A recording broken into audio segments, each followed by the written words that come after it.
அவரு சொன்னா சொல்லிட்டு போறாரு. திராவிட முன்னேற்ற கழகம் கடந்த 23 நாட்களாக கூட்டணி பேச்சுவார்த்தை பேசிக்கொண்டே இருந்து 2 நாளைக்கு முந்தி தான் இறுதி செய்யப்பட்டது. திமுக கூட்டணியில் அங்கம் வைக்கின்ற கட்சிகள் கூட மன வருத்தத்தில் இருக்கிறாங்க. இன்னும் சொல்ல போனா மறுமலர்ச்சி திராவிட முன்னேற்ற கழகம் அந்த முக்கிய தலைவர் பேச்சுவார்த்தை முடித்துவிட்டு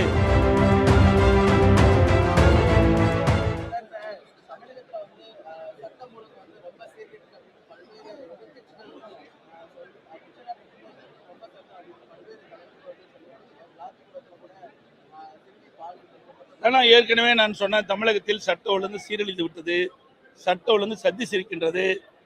இன்றைக்கு திராவிட முன்னேற்ற கழக கூட்டணியில் அங்கம் வைக்கின்ற கட்சிகள் கூட தமிழகத்திலே சட்ட ஒழுங்கு சீர்கட்டு விட்டது என்றுதான் குறிப்பிடுகிறார்கள். அது மட்டுமல்ல, விளாத்தி குளத்திலே ஒரு மாணவி பள்ளிக்கு சென்ற மாணவியை பாலியல் சீண்டலுக்கு உட்படுத்தப்பட்டு படுகொலை செய்யப்பட்டிருக்கின்றார்கள். அதெல்லாம் இந்த மாவட்டத்தில் நிகழ்ந்த நிகழ்வுகள். இதுவே இந்த சட்ட ஒழுங்கு மோசமாக இருப்பதற்கு சான்று.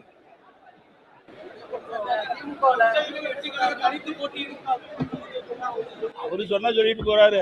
புதுசாத்தான வந்திருக்காரு. தேர்தல் முடிஞ்சாதான் அவருடைய விவரம் தெரியும்.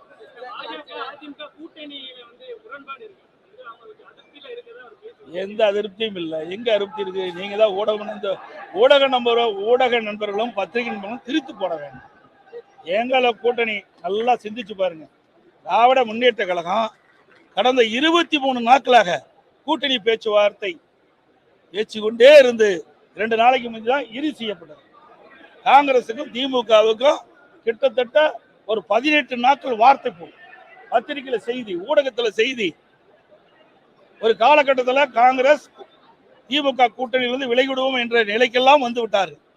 ஆக காங்கிரஸ் தலைவர்களும் இந்த மாநில பொறுப்பாளர் போட்டவர்களும் அவர் பல்வேறு கருத்துக்களை குறிப்பிட்டார்.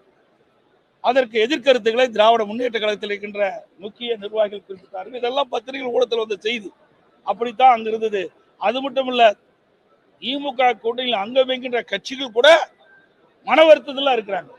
இன்னும் சொல்ல போனா மறுமலர்ச்சி திராவிட முன்னேற்ற கழகம் அந்த முக்கிய தலைவர் பேச்சுவார்த்தை முடித்துவிட்டு வெளியிலே வருகின்ற பொழுது சிரித்துக் கொண்டே அழுகிறேன், அழுது கொண்டே சிரிக்கிறேன்னு சொன்னார். அழுது கொண்டே சிரிக்கிறேன்னு சொன்னார். அப்படிப்பட்ட நிலைமை தான் அந்த கூட்டணியில் இருக்குது. எங்க கூட்டணி பொறுத்த வரைக்கும் நாங்கள் கூட்டணி பேச்சுவார்த்தை தலைமை கழகத்தில் எங்களுடைய கூட்டணி தலைவர்களை அழைத்து பேசினோம். பேசி முடிந்தனோம்.